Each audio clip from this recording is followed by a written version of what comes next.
Mais um episódio aqui da parceria do Música em 360 com Conecta Mais. Essa feira sensacional. Eu aconselho todo mundo que não veio a vir no ano que vem. Um abraço pro Tiagão, um abraço pro Isaías e pro Evandro que sustentam a parada aqui. Thiago Fegali, meu sócio. E hoje eu tô com essa fera, além de um grande amigo meu. É uma referência hoje na música instrumental para muita gente. Um cara que tem um coração de ouro, faz um trabalho social lindo, que a gente vai falar aqui também. E é um farol mesmo, uma inspiração para muita gente. Joab Reis. Obrigado aí, receber. Que prazer ter você aqui. Todo meu. Joab, eu ia precisar fazer umas 4 horas contigo para poder abranger. Mas eu vou tentar, para a gente objetivar, assim... Sim. Tentar pegar de um certo ponto que é essa virada que você fez. Você tem uma carreira como sideman super de sucesso, vamos chamar assim, né? Eu não gosto dessa palavra, mas super bem sucedido. Sim. Poderia ter seguido ali, né, assim, tranquilamente. E você resolveu fazer uma virada de chave e realmente focar no teu trabalho autoral, que é, né, hoje a Deja Vu Sessions, os projetos que a gente vai falar. Sim. Como é que isso aí aconteceu para você? Porque eu imagino que muita gente possa ter esse desejo, sabe? Pois é, assim, a minha história com a música começa lá em Cachoeiro de Itapemirim, Espírito Santo, na minha cidade, que muita coisa aconteceu na minha vida. Eu sempre falo que São Paulo foi muito importante para mim, porque em 2013, quando eu cheguei aqui em São Paulo, vim fazer faculdade de música, muita coisa nesse mercado, assim, eu posso dizer mercado não, mas assim, nesse mundo da música instrumental, começou a, de uma certa forma, ter uma importância maior no meu dia a dia. Até então, em Vitória, eu também já trabalhava ali, tinha o Brasilidade Geral, que é um grupo que a gente... Que é sensacional. Iniciou ali um projeto junto com meus amigos. Brasilidade Geral é bem maneiro. Bruno Santos, Rafael Rocha, aqueles irmãos todos lá de Vitória. Mas, quando eu mudei para São Paulo, eu tive uma relação ainda mais direta assim, com a música instrumental, porque eu participei de grupos diversos, big bands, enfim. Então, eu comecei, depois de alguns anos já na cidade, a agitar várias jam sessions. Assim. Eu sempre estava fazendo uma jam session aqui, outra ali. Você tem essa característica, né? Sempre gostei. Tipo, assim, de cavar mesmo, né? Não ficar esperando. Exato, né? Sempre tive esse lado mais empreendedor, assim, caramba, quero tocar, beleza, não vou procurar um produtor não, vou tentar mandar um e-mail para casa, vamos ver se alguém me responde. Eu sempre fui esse cara, assim, então comecei... Isso é legal falar pra galera saber que ele não cai do colo, né? Assim, você não estava sentado no sofá e o telefone tocou, né? Não foi assim mesmo. Os primeiros shows que eu fiz foram, assim, através de muita insistência, muitos e-mails enviados, indo na casa, mostrando o trabalho, e até que foram rolando aí as primeiras oportunidades de eu poder apresentar o meu som. Mas um ponto emblemático foi ali em 2019, quando um bar que fechou, inclusive, chamava Piratininga, na Vila Madalena. Eu já frequentava, um ano antes, em 2018, uma jam sarau que o João Sabiá... Que maneiro, abração pro João, inclusive. Pois é, João grande amigo. Ele fazia um som ali de segunda-feira, nesse espaço. Depois de um tempo, ele encerrou esse projeto. Tempos depois, eu iniciei uma jam, toda segunda também, instrumental, que era com sexteto. E nesse projeto eu comecei a levar algumas composições, experimentar algumas coisas. Maneiro. E, puxa, eu tive... Foram 7 meses de jam session, toda segunda. Inclusive, fora músicos da música instrumental, como Alberto Continentino e tantos outros artistas, que passaram por ali. Jorge Versilo foi... Enfim, toda segunda-feira tinha uma surpresa, assim, muito especial, porque começou a rolar um burburinho na cidade. E tudo isso você foi realizando como, cara? Porque acho que essa é a grande dúvida da galera. Tipo, Jorge Versilo foi.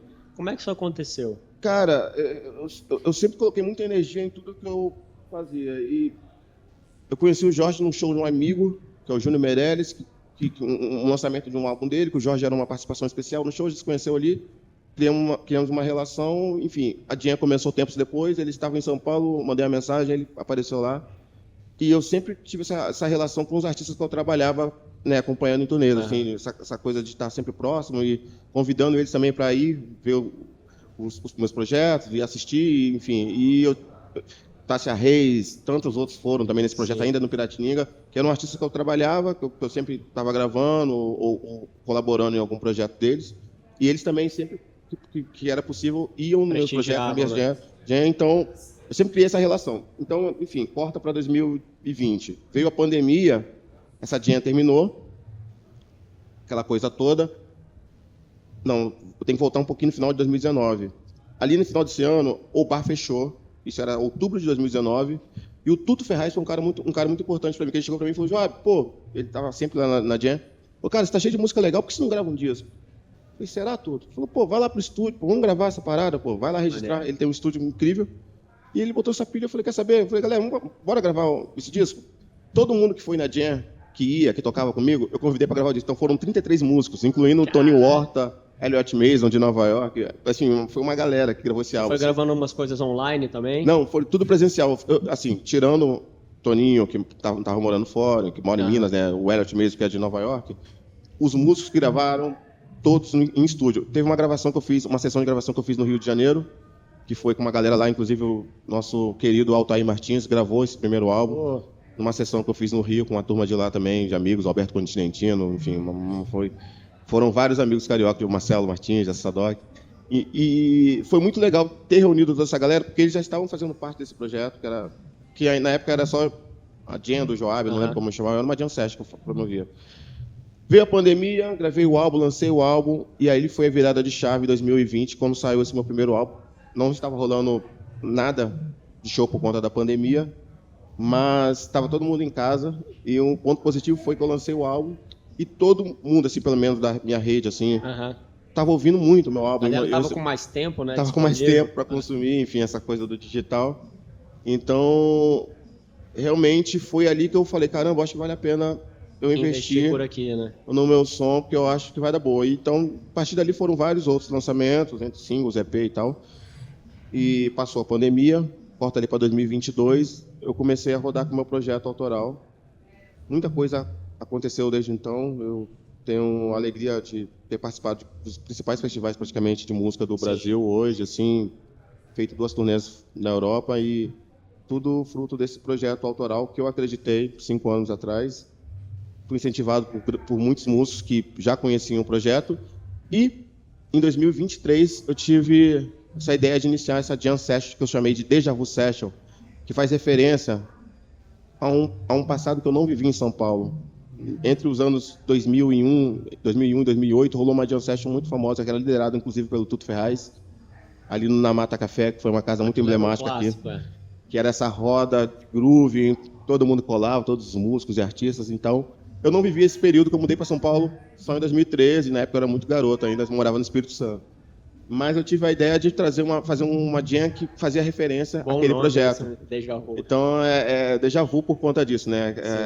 É uma memória de uma coisa que a gente viveu, mas todo mundo tem, mas essa ideia do que foi aquela festa, mas muito. E, cara, Déjà Vu se tornou aí um projeto de música instrumental, talvez um dos mais relevantes da atualidade, que é uma jam que sempre tem ali 10, 11 músicos nessa roda, 360. Eu mudo mensalmente o time. A gente conseguiu já reunir ali grandes músicos do Brasil e algumas participações especiais de alguns gringos que estavam aqui em turnê no Brasil e participaram da Déjà Vu. Então, é um projeto que me dá muito orgulho, porque para além de ser uma jam session, uma reunião ali de músicos que são referência a cada um do seu instrumento, eu sou professor também lá na Escola de Música da Rocinha, que é um projeto social que eu estou sempre dando um apoio lá, levando, enfim, fazendo algumas palestras e aulas mensais. E eu comecei a conectar esse projeto social com a Déjà Vu. Eu sempre estou convidando eles lá no Rio, na Déjà Vu Rio, né, que tem Déjà Vu São Paulo e Déjà Vu Rio. Eu sempre estou convidando meus alunos da Rocinha para estar perto com a gente, tocando, porque eu acho que essa conexão é muito valiosa. Eu venho de uma cidade que eu não tinha muita oportunidade de, enfim, ter professores ou referências no meu instrumento, que é o trombone. E a falta de referência, ela é terrível, porque você também não acha que uma coisa você nem sabe da possibilidade daquilo, né? Exato. Quando eu tive o primeiro professor que eu ouvi, de fato, ali, pô, o que era ter um som aveludado, um som bonito de trombone, tocar afinado, que a minha cabeça, pô, caramba, então... Abre um universo, assim, né? Então, essa conexão, e nós, assim, aqui no Brasil, a gente sabe que nem todo mundo tem oportunidade. O Brasil não tem uma estrutura acadêmica, assim, de formação infantil na música. Agora, pelo menos, acho que o governo aprovou de novo a coisa da música nas escolas. Exato, isso é muito importante. Esse horizonte que pode ajudar muita gente. Ontem, inclusive, encontrei com o Rafael Rocha, ontem a gente estava falando sobre isso. Há 2 dias atrás, no Rio de Janeiro, na quinta-feira, eu participei de uma jam, de uns amigos meus de Miami, que estão no Rio, na verdade. E o Jason, que é o saxofonista, falou comigo assim, cara, o trombonista, ele falou assim, eu e esse trombonista, que é o Jeff, a gente se conhece desde os 10 anos de idade, porque a gente tocava numa big band, na escola, e, enfim, muita coisa aconteceu, um mora em Washington, hoje, outro mora em Miami, e os dois têm essa conexão da infância. Eles tocaram juntos durante 2, 3 anos, e hoje eles estão acompanhando um artista que está aqui no Brasil em turnê, muito grande, mas, assim, quando pintou a oportunidade para ele falou, cara, eu queria chamar um amigo meu trombonista que mora lá em Washington, é um cara fenomenal, então, e os caras da produção aprovaram. Então, assim, uma conexão que começou na infância. Lá na escola, né? Na Muito escola. antes de ser profissional, né? Antes de pensar em viver de música, eles já tinham uma conexão, uma relação com a música. Então, assim, no Brasil, isso acaba acontecendo de uma forma mais tardia. Nós, músicos, acabamos nos conhecendo já no mercado de trabalho profissional, né? Essa relação de você ter uma rede de contatos, assim, né? Desde a infância, crescer ali com um grupo de música é muito difícil, né? Porque falta um pouco desse incentivo da música, a musicalização nas escolas. Porque um puxa o outro ali, quando você tem, assim, amigos que tocam.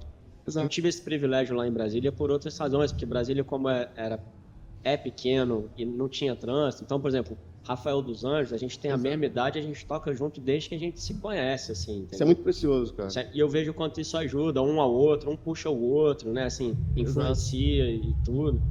Lá em Vitória, mas isso eu já era adolescente, uns 14 anos, 15 talvez, o Brasilidade Geral, foi um grupo importante para todos nós, porque ele começou como um projeto que era um grupo de estudo. Por não ter lugares para tocar, nem essa coisa da escola de música e tal, o Rafael e o Bruno já tinham algumas composições e eles resolveram montar um grupo de estudo. Vamos juntar no estúdio aí para tocar algumas coisas. E como se fosse a galera que monta a banda, né, por exemplo. Assim. Exato. Enfim, eu estou falando desse exemplo porque, de uma forma geral, eu observo que quase sempre é assim, né? A gente, por não ter escolas de música, essa coisa, acaba sendo uma coisa muito mais informal. Pô, a gente mora no mesmo bairro, a gente se conhece um projeto ou outro, vamos se juntar para tocar? E assim, muitos projetos nascem no Brasil, né? Sim. Então, é muito importante essa coisa da musicalização assim, infantil e tal, nessa fase, porque você já entra nessa fase da adolescência sabendo assim, pô, acho que é isso que eu quero pra minha vida. Já experimentou um pouco, experimentou. Né?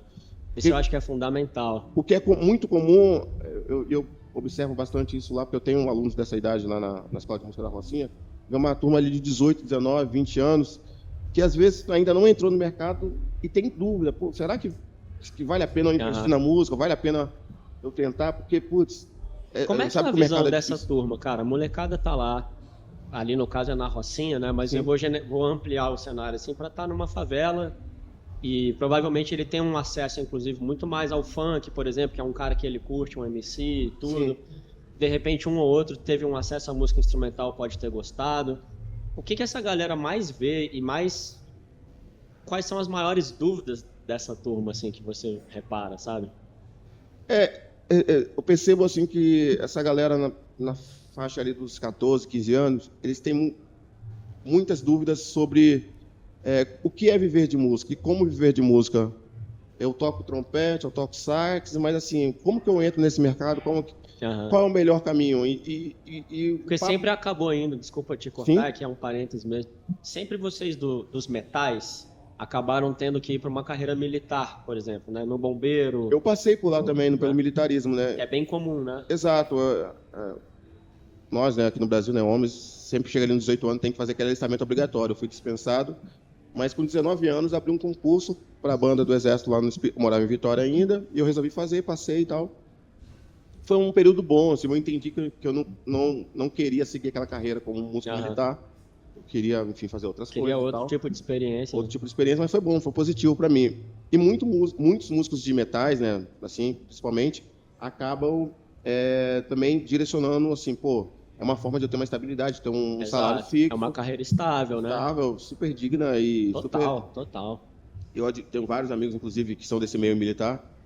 E, realmente, assim, eu acho que você tá naquela idade ali dos 17, 18 anos, então tem uma influência também familiar, às vezes. Pô, os pais, tio chega, pô, e aí, vai viver de música? Mas como é que é viver de música? E, às vezes, nessa idade, a gente não tem essas respostas, Porque é uma fase que, às vezes, você não está trabalhando ainda, você não sabe Pô, mas eu vou ter um salário fixo? Não, a gente sabe, a realidade não é essa. É.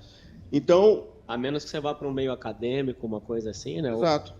E a gente, assim, eu falo bastante sobre essa coisa, tipo, vou entrar numa faculdade de música com 18 anos. Meu, às vezes, a maior parte das faculdades são particulares, tem algumas públicas, tal, federais e tudo mais, mas só que, assim, é muito difícil para entrar.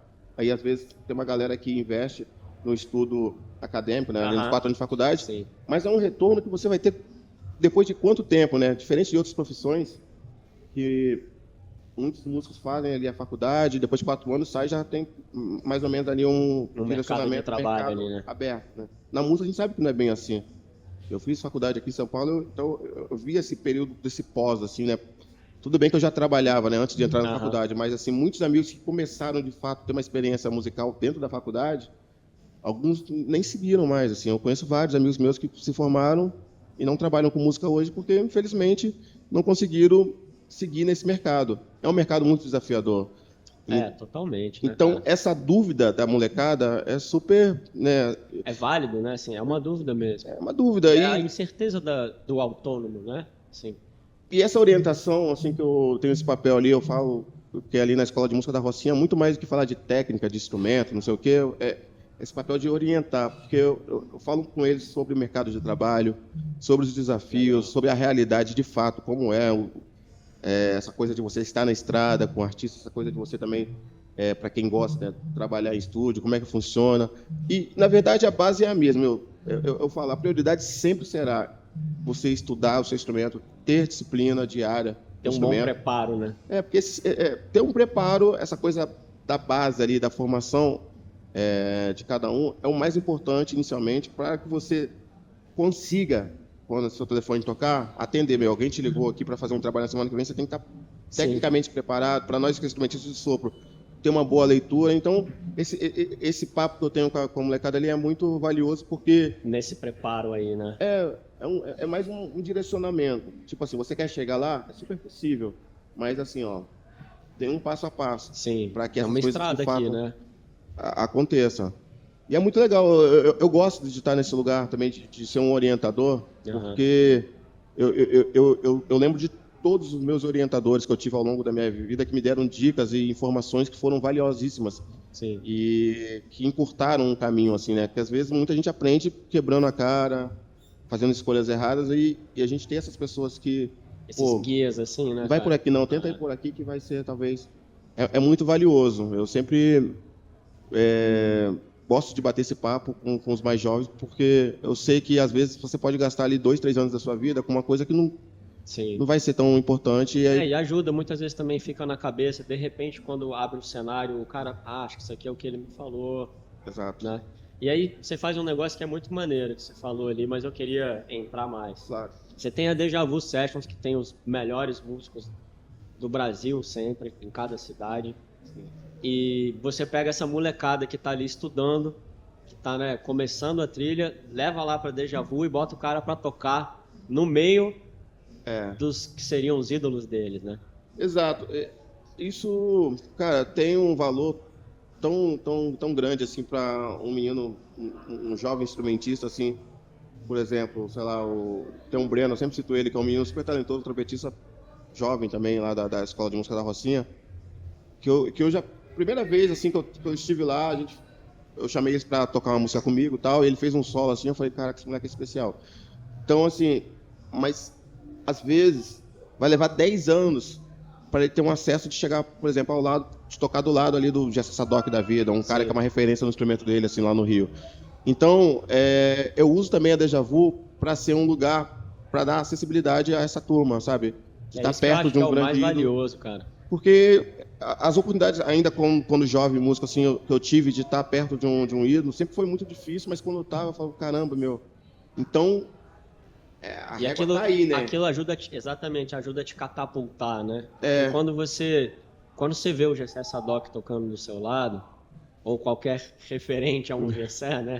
Você, o Josué, aquilo brilha os olhos, principalmente de quem tem mais, assim, vontade de seguir o caminho, né? Sim. E o cara vê que o horizonte é lá na frente, mas lá na frente no bom sentido, né? Sim. Não é assim de, tá lá longe, é tipo, cara, tem uma estrada enorme para eu seguir aqui, assim, de aprendizado. Exato, é bem isso. E, assim, para além disso, eu falo muito com ele sobre essa questão, assim, assim, ninguém chegou onde chegou simplesmente porque toca muito. Tem outras coisas para além disso, que é você ser um bom profissional, é você ter horário, é você ter um bom relacionamento com as pessoas que você trabalha, você está ali, às vezes você trabalha num projeto, numa banda, de um artista ali que você está semanalmente, 2, 3 vezes por semana, viajando ali com um grupo de 8, 10 músicos. Relacionamento é muito importante. Ser uma pessoa agradável, ser uma pessoa educada. Sim. Tem muitas coisas, para além do tocar, que, pelo menos para mim, funcionaram muito assim e fizeram com que eu estivesse também transitei, né, entre muitos trabalhos relevantes. Muito além de tocar, né? Ter uma boa relação, ser um bom profissional, ser pontual, entendeu? É o famoso, você vai fazer um você aceitou um trabalho para fazer daqui 2 dias, estude o trabalho, chegue lá e, quebre tudo, entregue o seu melhor. No melhor que você puder, né, cara? Porque é uma validação diária, né, cara? Não dá para vacilar aqui e achar que aquele vacilo ali morreu ali. Não, pode ter certeza que daí vai reverberar em um outro momento da sua carreira. Então, assim, eu sempre tentei dar o meu melhor nos trabalhos que eu passei. E assim, são portas que vão se abrindo e a gente às vezes nem entende, porque, fulano me ligando, coisa estranha, mas foi alguém que te recomendou, positivamente. Já trabalhei com ele uma vez e, ele foi... Cara, isso que você estava falando, ainda tem um lado, né, que os trabalhos musicais, eles vêm de portas que você não está achando que vem, né? Exato. Muitas vezes coisas que pra gente parece uma vitrine, hoje eu vou tocar, vai estar não sei quem, às vezes não tem nada derivado dali. Sim. Mas às vezes você saiu para tocar ali no bar da esquina, ou deu uma canja num negócio de um amigo, tinha um cara que aí amanhã ligaram para ele pedindo uma indicação, ele viu você, lembrou, gostou de você, dali de repente foi parar num super trabalho, assim, né? Exato, cara. É isso, estamos aqui numa feira de música. Quantos músicos que estão aqui que eu conheço, mas tem uma variedade de música que eu nunca vi na minha vida também. Sim. E que é isso, às vezes um aperto de mão, trocar uma ideia ali, 5 minutinhos, você está conversando com uma pessoa que daqui 2 anos vai te ligar para fazer um trabalho, para fazer uma gravação, para fazer... Porque a coisa do relacionamento, você saber, você não sabe quem é a pessoa, mas você sabe, você tratou ela bem, sim, você deu uma atenção. São coisas que, ao longo da minha carreira, eu fui entendendo que, é muito importante. Tem uma importância grande. Né? Muito, muito, assim. Eu tenho essa coisa comigo, assim, como uma prioridade, saber tratar bem, chegar e trocar uma ideia, e dar uma atenção, porque, como eu disse no início, né, é muito além do tocar, né? Tocar bem, sim. A gente está todo dia ali estudando. E tem muita gente que toca bem, né? Muita gente, graças a Deus. Eu conheço muita gente que toca muito bem e está trabalhando pra caramba, mas muita gente que toca muito bem e não está trabalhando. Sim.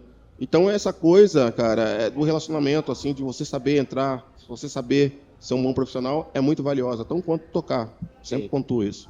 Tem mais alguma coisa que você pontuaria nesse checklist, assim, tipo, cara, né, estude, se prepare, seja bom de convivência, mais alguma coisa assim que você acha legal nesse lugar? Eu acho assim que todo músico, né, a gente vai se descobrindo diariamente, né? Então, eu tive a alegria de trabalhar em projetos diversos assim ao longo da minha vida, orquestras, big bands e com artista pop, com artista de reggae, de pagode, gravações diversas, artistas nacionais, internacionais. Tudo para mim é muito valioso, assim, cada trabalho. Claro que tem trabalho que a gente se identifica mais, que a gente quer ficar. Claro. Tem trabalho que você faz ali 2, 3 shows e fala assim, putz, eu acho que esse não é esse som que eu quero fazer. Então aí você vai, conversa ali numa boa e segue a sua caminhada. Mas eu acho que o músico tem que estar sempre feliz naquele ambiente de trabalho. Eu sempre falo isso pra galera assim, porque a gente vê, né, em trabalho que a gente faz, às vezes tem uma galera que tá ali no trabalho, mas não tá dentro do som, não tá sempre reclamando e tal. E essa energia é uma energia que eu tento sempre afastar de mim. A Deja Vu Session, por exemplo, falando aqui de um projeto meu, né? Claro. E o meu projeto autoral, o Joab Rei Sexteto, são projetos que eu sempre acabo convidando amigos que eu sei que gostam de fazer aquele som. Então, nessa sintonia, né? Que tem essa sintonia musical. Então, assim, eu já vi que aqui no podcast já veio músicos como Bachelhol, Topo 4, que são pessoas que estão sempre na Deja Vu, sempre tocando com a gente, fizeram várias edições. São músicos que eu tenho um respeito gigantesco. Eu citei esses 2, mas tem vários. Que tem uma carreira lindíssima. São caras que tiveram uma fase muito extensa ali dentro da música instrumental. O Castilhal tocou com o Arthur Maia, tocou em projetos muito importantes no Rio. Léo Gandel. Hoje ele está ali mais como produtor, também acompanhando os artistas na estrada. Sim. mas são pessoas que têm uma relação com a música instrumental muito forte. Eu sempre priorizo ter essas pessoas perto, sempre também, dos meus projetos, hoje eu vivo 100% dos meus projetos de música instrumental. Joab Rei Sexteto, Joab e a Deja Vu Session e outros projetos que eu faço curadoria. Você não faz mais, né, a parte sideman, você se dedica 100%, pelo menos por hora, né? E foi um papo, inclusive, com um cara que veio aqui também, que foi um amigo de Holanda, que foi um papo muito importante que nós tivemos numa viagem.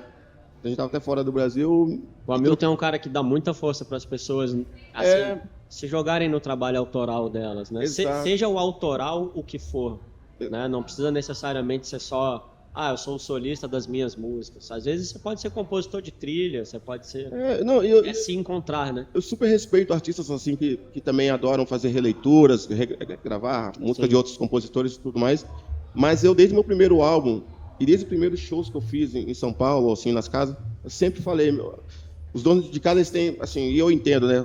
Um dono de um clube de jazz e tal, ele precisa vender ingresso. Claro. Então, o que vende mais ingresso, geralmente, é o quê? Fazer tributo. Então, você quer fazer um show aqui, mas você pode fazer um tributo a não sei quem? Eu falava, não, quero fazer o meu show, tocar minhas composições. Mas aí, eu falei, acredita. Vou fazer minha força aí. Geralmente você conseguia convencer, você voltou muitas vezes para casa com um não, como é que foi isso aí? As primeiras vezes eu recebi negativas e tive que insistir muito para que acontecesse esse primeiro show autoral. E eu consegui levar público, eu consegui fazer um show, foi legal. Marcou teu show, e aí? O que tu faz? Assim... Reza para Deus, sai mandando DM, como é que é isso aí, cara? Essa coisa sempre foi até hoje, né, assim, depois de 5 anos, 6 anos fazendo meus projetos aqui em São Paulo ou pelo Brasil, a gente sempre fica, quando é um show de bilheteria, sempre rola aquele frio na barriga, será que eu vou conseguir encher a casa? Como que vai ser isso? E, cara, assim, eu acho que a música, ela vai chegando cada vez mais, a gente tem hoje a internet super a nosso favor, então eu sempre usei isso a meu favor, né?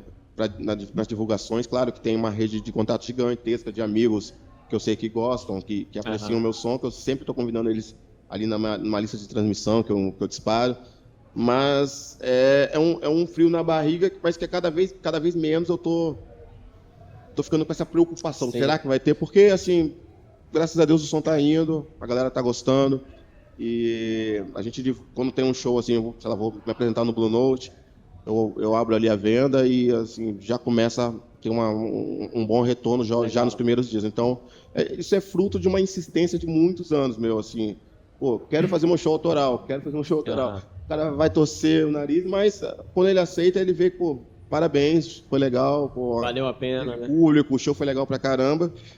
E as pessoas me conhecem hoje, assim, quem conhece assim, o meu projeto autoral, conhece as minhas músicas, que é o mais valioso. Assim. Toda vez que alguém vem falar de um som meu, ela vai sempre citar um nome de uma música minha autoral.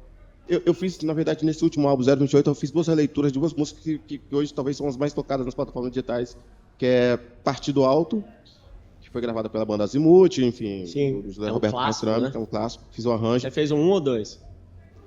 Como? O 1 ou 2, que tem 2 Partido Alto, né? Mas do mesmo compositor? É porque tem um que é o essa, né? Tem um outro aí o Moreira gravou. Já é do outro álbum. Que é bom também. Nelson Farias gravou isso. O Nelson gravou isso. Né? Exato.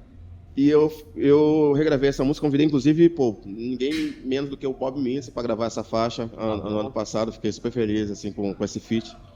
E o Partido Alto e o Asa do Djavan, talvez são as músicas hoje mais tocadas, porque eu fiz esse arranjo.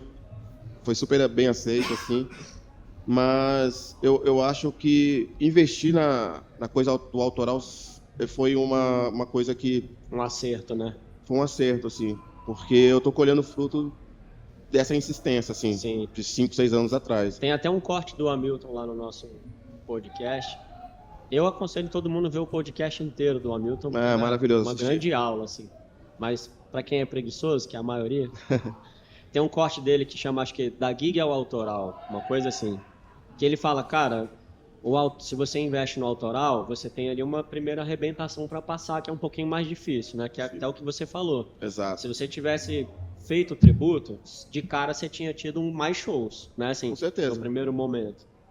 Mas, quando você consegue passar essa barreira, você tem frutos um pouco melhores do que a barreira do não autoral ou do próprio sideman, assim, né? Não que todo mundo tenha aqui pro autoral, mas né? Que é isso que você tá contando. Assim. Leva um tempo, assim, eu acho que tem essa arrebentação ali, né?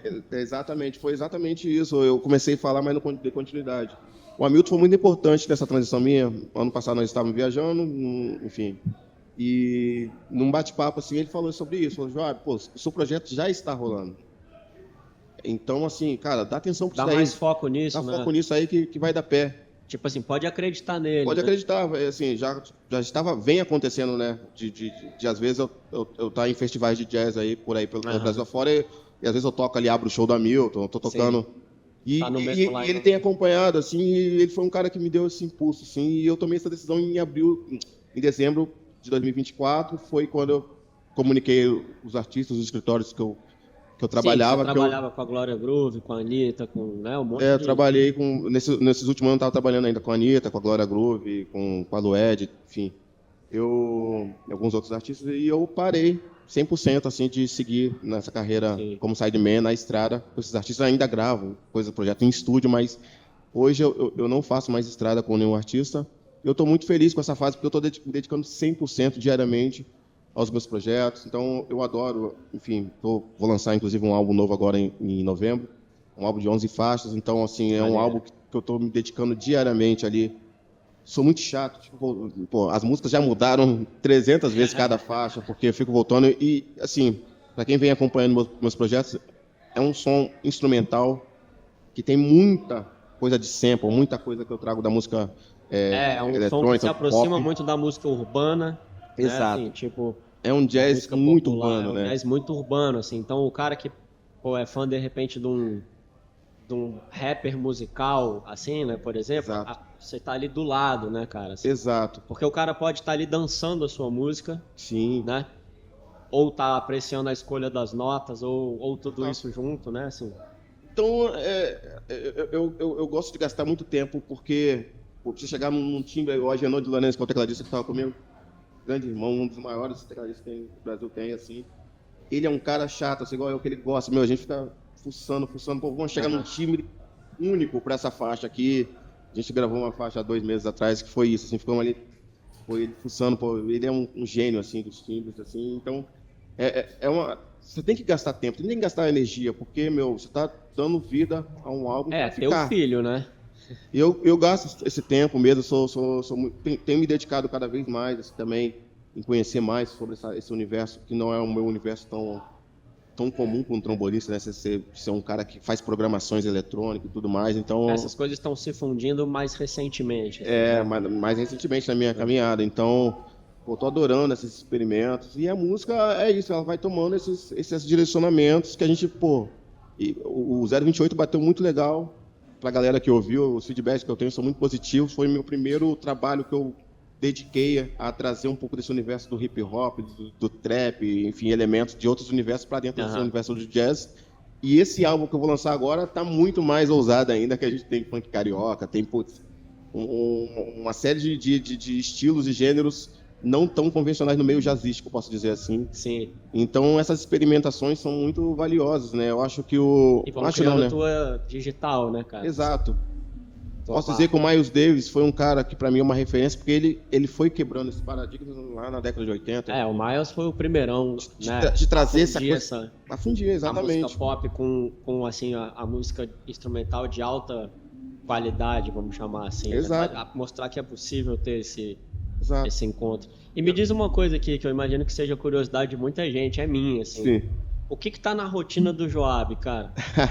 A minha rotina, ela se divide entre trombone e computador, porque eu fico a parte da manhã geralmente estudando trombone, estudando técnica, repertório e tal. Sim, porque pra galera saber, cara, instrumento de sopro não é mole.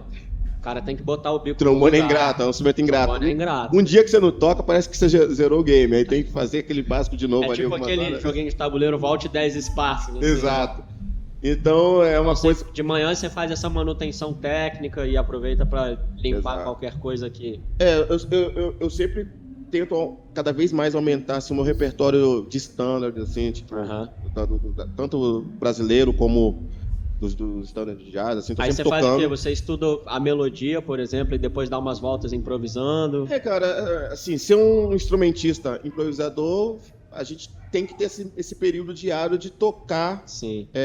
não só melodias, mas também de estar testando ali coisas de improvisação, sempre estar numa checada, numa pesquisada para melhorar Desenvolvendo suas o melodias, vocabulário, né? né? E também sempre um estudo ali de harmonia para revisar um assunto ou outro. Eu gasto a parte da manhã sempre fazendo isso. Legal. Período da tarde, sento no meu computador e vou produzir. Diariamente eu faço E aí esse produzir é produzir tipo beat ou é, por exemplo, a parte business? Eu faço produções, não só nos trabalhos autorais, eu continuo produzindo coisas de outros artistas. Então, Maneiro. fora... E aí quem quiser pode entrar em contato aí? Sempre, claro. Porque via Instagram? Instagram, manda mensagem lá dele. Entra lá no Instagram, Joab, queria que se produzisse. Eu inclusive, estou bem empolgado com um projeto que eu estou produzindo numa banda lá do Maranhão, os Tropics. Maneiro. São os moleques que é o primeiro álbum deles, um álbum de 9 faixas, se eu não me engano. Inclusive, Rafael dos Anjos gravou algumas faixas de violão. Que maneiro. Um projeto bem legal aí, eu estou apostando bastante. Enfim, eu sempre gostei, né? Sempre tive esse lado produtor musical, produzir sempre projetos pequenos. Eu acho que cada vez mais está chegando coisas mais legais assim para produzir. Adoro programar também, então esse período que eu falaria a partir da tarde que eu estou produzindo, nem sempre são coisas no meu trabalho autoral, às vezes são outros projetos, fazendo arranjo. Eu acabei de fazer 3 arranjos, inclusive, para essa banda agora que está super estourada, que é os Garotinhos. Eles vão fazer um concerto em Vitória, inclusive Espírito Santo, com a Big Band lá, que é da Vale Música. Eu estou escrevendo alguns arranjos, então essa semana que passou eu estava me dedicando também a escrever esses arranjos. Então, assim, esse leque que a gente tem, né? Eu acho que todo mundo, você é guitarrista, super guitarrista, violonista, mas eu sei que você produz também. Sim. Então, a gente está sempre, beleza, eu toco trombone, mas eu faço arranjo para orquestra, faço arranjo para naipe. Sim, vai se diversificando ali, né? Que é a nossa forma de sobrevivência na música são várias, né? Se a gente parar para pensar, não é só tocando o nosso instrumento, né? A gente está sempre fazendo coisas diversas. Então, eu adoro tudo isso, cara. Eu faço tudo com muito amor, assim. Eu acho que o mesmo prazer que eu tenho de tocar o meu trombone, eu tenho na hora que eu vou sentar para produzir, para fazer um arranjo, assim. Tá no mesmo lugar, assim, o nível de entrega ali, para tentar dar o meu melhor. E como é que tá Vamos entrar no universo do trombone um pouco, especificamente. Claro. Até porque tem pouca gente falando sobre trombone, né? Assim, grandes referências do Brasil hoje, você, o Rafa Rocha, Vitor Santos, né? Aldivas, tem vários, assim. Mas como é que tá o trombone hoje, cara? Assim? Você falou 3 nomes muito especiais para mim, assim. Primeiro, Rafael Rocha. Nós somos amigos desde eu tinha 13 anos. Rafael é 2 anos mais velho do que eu. Lá do Espírito Santo. Nós somos capixabas, enfim. Crescemos juntos aí, mais de 20 anos juntos. Vitor Santos, uma das maiores referências para mim no trombone brasileiro, meu amigo. Tenho a alegria de volta e meia estar na casa dele, batendo um papo, falando de música. E Aldivas Aires, meu primeiro professor fora do Espírito Santo. Eu estudei com Aldivas entre 2008 e 2010. Eu ainda morava em Vitória e ia para o Rio de Janeiro uma vez por mês para fazer aulas com ele. Foi um cara muito importante, um professor, meu amigo, que eu tenho uma admiração absurda. São 3 nomes importantes e referências. Rafael, grande trombonista, arranjador, improvisador. Vitor Santos, um dos maiores solistas que o Brasil teve. Professores também. Professor de harmonia, formou músicos diversos pelo Brasil e fora. Aldivas, um dos caras que eu mais gosto de ouvir em gravações de estúdio. Um cara dos caras que mais gravou, especialista em estúdio, gravou tudo que você possa imaginar. Então, assim, o trombone brasileiro deve muito a esses caras. Sim. Serginho, né, cara? Serginho, trombone. Aí tem que parar um segundinho aqui. Referência para todo mundo todo trombonista que gosta desse universo da gravação de estúdio tem que ouvir. Quantos arranjos de naipe que todo mundo conhece. Exato. Né, assim, a assinatura dele, as pessoas não sabem que é dele. Exato. Todo mundo cantarola os riffs dele por aí. Serginho, né? Trombone, Tim Maia. Foi um cara que eu tive pouco contato, assim, pessoal, né? A gente se viu pouquíssimas vezes, até porque nós não morávamos na mesma cidade. Quando eu encontrava com ele, alguma coisa de viagem na estrada, assim. Mas é uma referência absurda. Eu tive a oportunidade de falar isso para ele várias vezes. Uma referência, assim. Era muito foda. Eu adoro tudo que ele fez. E o Léo Gandeman, que é um grande amigo, sempre quando eu tô com ele, sempre a gente vai gravar, estamos juntos em alguma situação, ele sempre cita o Serginho, assim, como um dos caras que ele mais admirou. O Serginho era um Tom e Jerry, assim, né, cara? Inclusive, eles gravando era impressionante. Algumas vezes eu produzi e chamei eles. Impressionante. É impressionante a simbiose, cara. Impressionante. Então, assim... E eles tinham uma comunicação muito própria, assim, que vocês de naipe sempre têm, né? Principalmente quando o naipe já tem Sim, uma unidade, assim, vocês não foram escalados separadamente, né? Por exemplo, você com o Rafa, sim. sempre tem aquela coisa do vai acertar ali uma inflexão. Cara, aqui é meio né? Assim, vai ajeitando tudo Exato, cara. numa comunicação.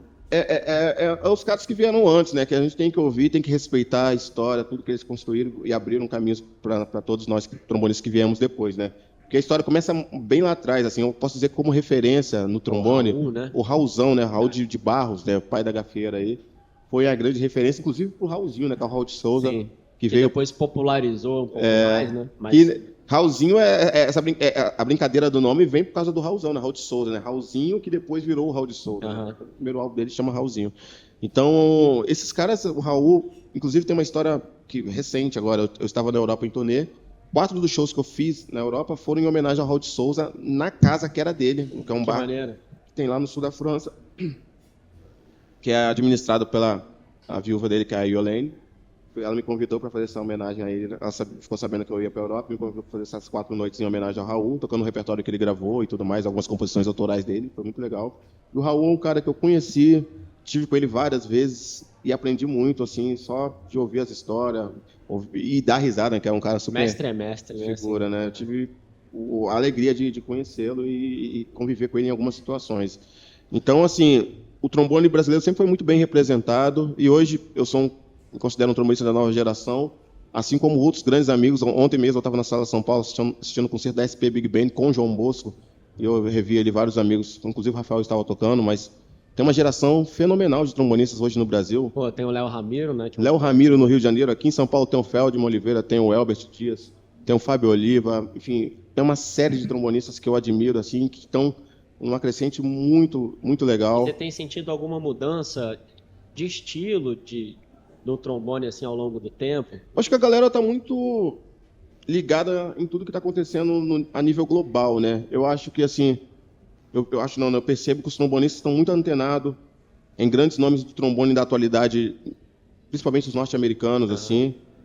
E, claro, são referências, muitos deles têm vindo para o Brasil com mais frequência também. Posso citar aqui 3 nomes que são amigos hoje, pessoal. Tive a alegria de conhecê-los nos últimos anos, que é o Elliot Mason, que gravou o primeiro álbum, inclusive. Embaçado. É um dos maiores trombonistas do mundo, na atualidade. Marshall Gilkes também, que já é o 2º ano que ele vem para cá e que participou da Deja Vu Session do ano passado. Esse ano nós tocamos juntos de novo, um grande amigo virou.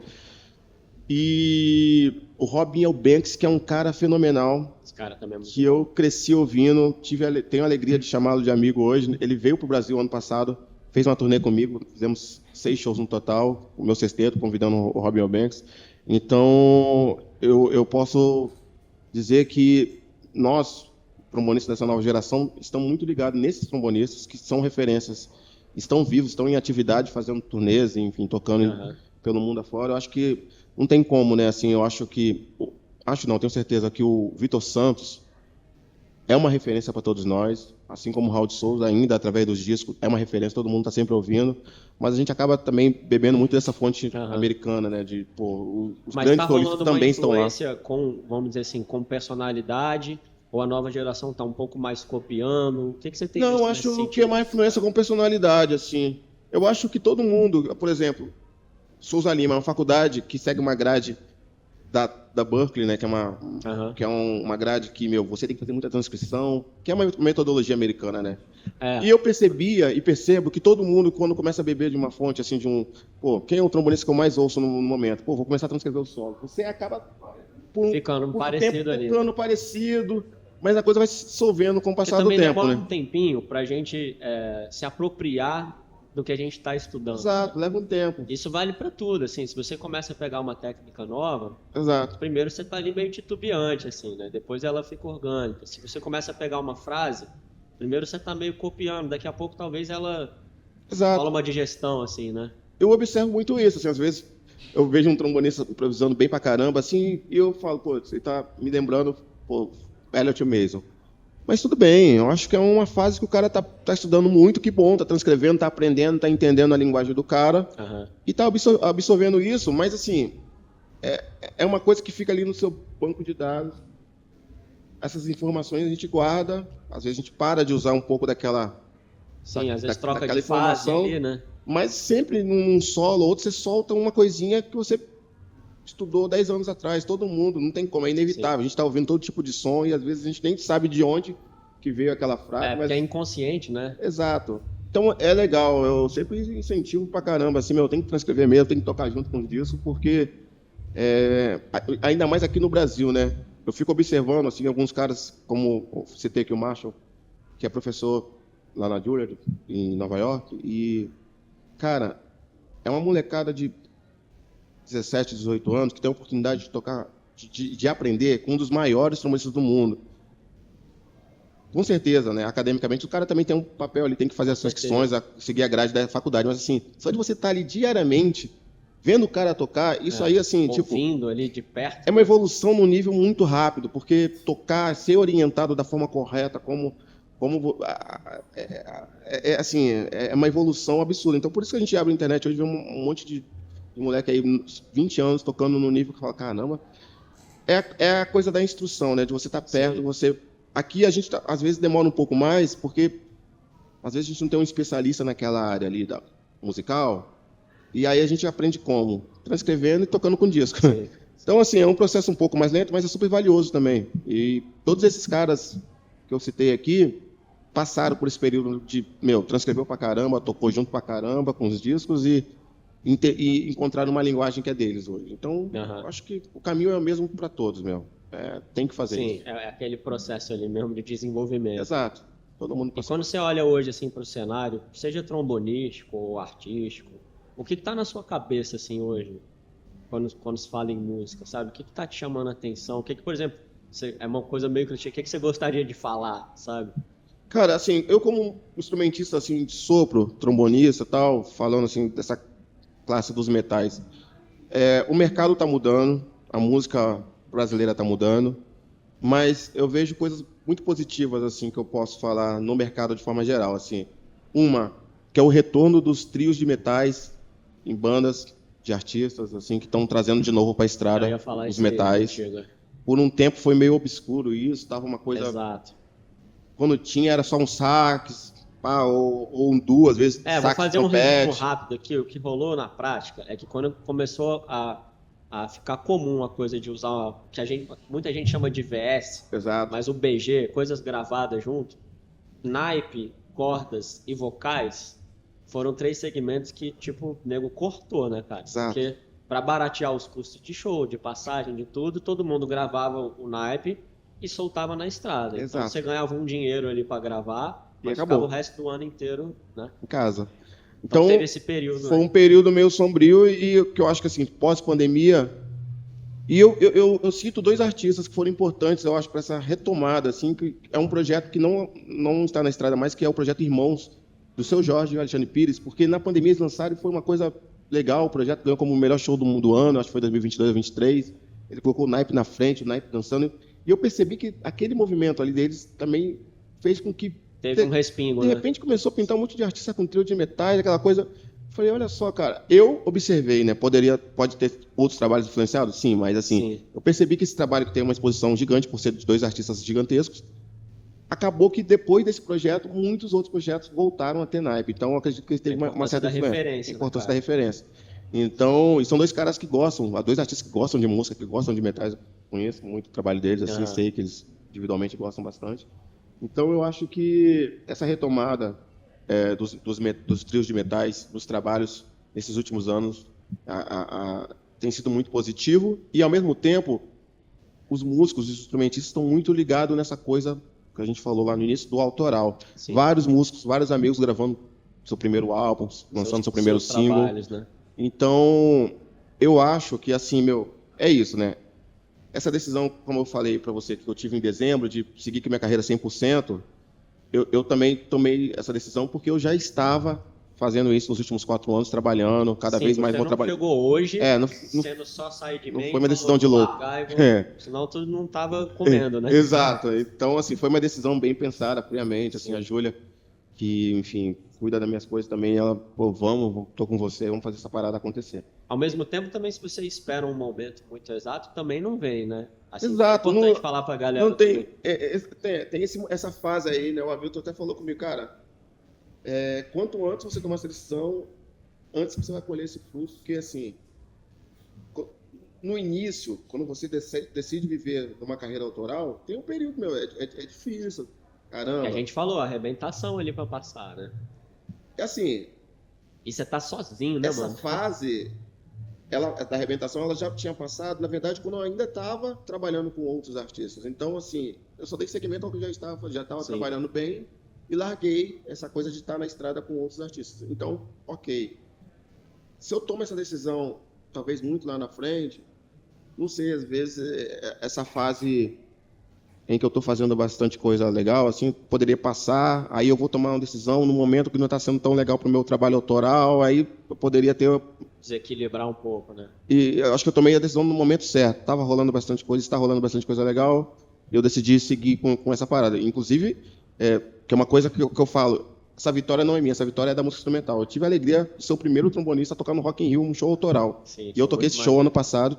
E agora tocou no The Town também. E agora toquei no The Town.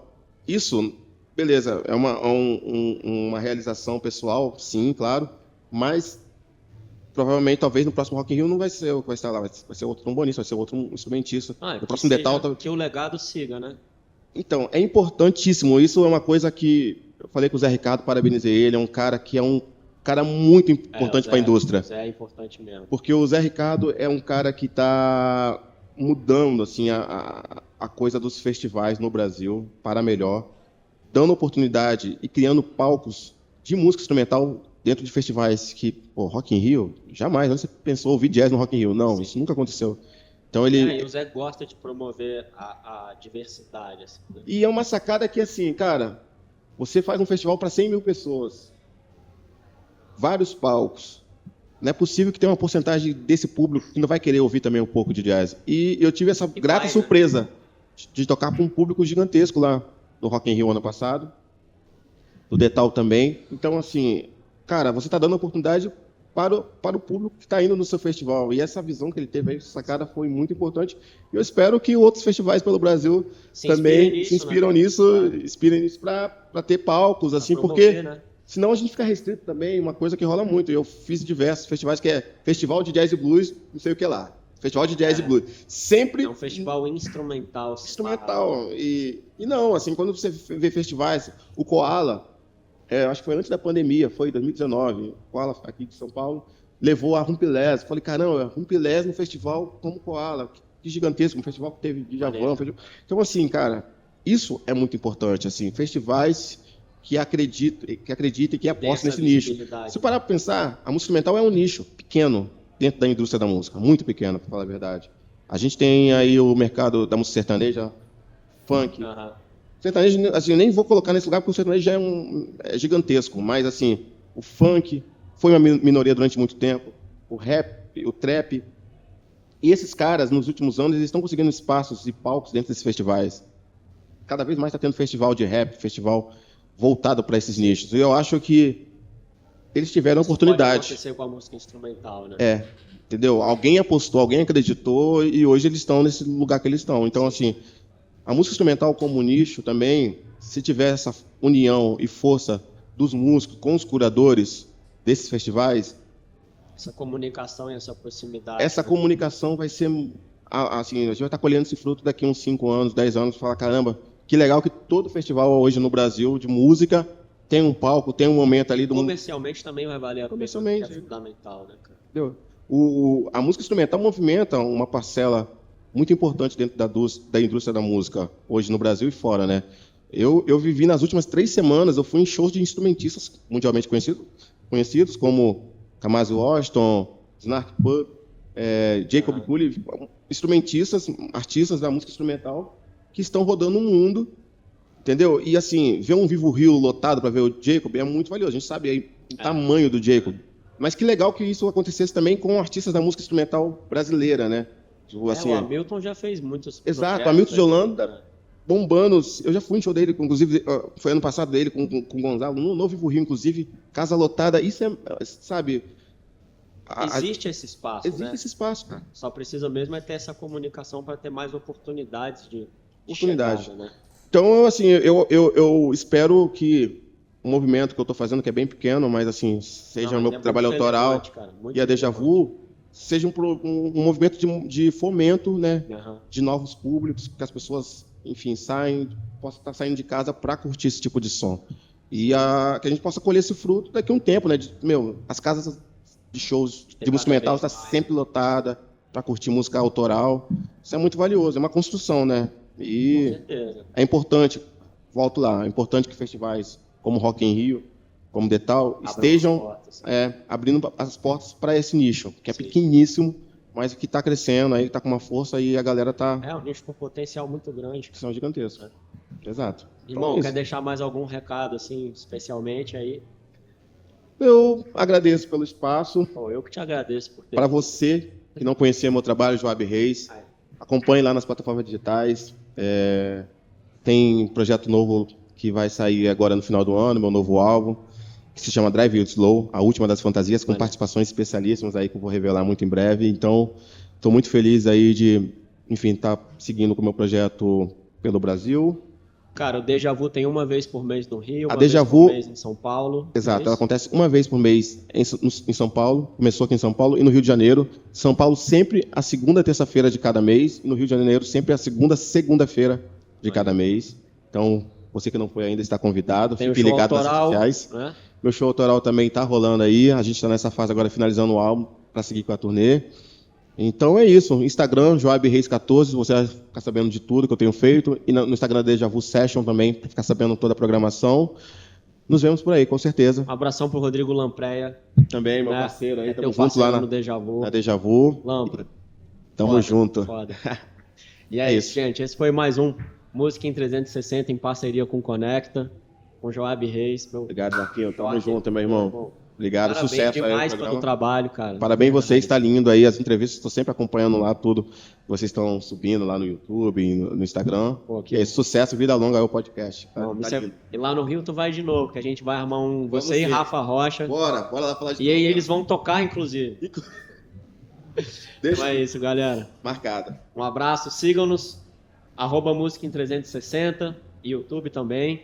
E vamos que vamos. Um abraço. Abração.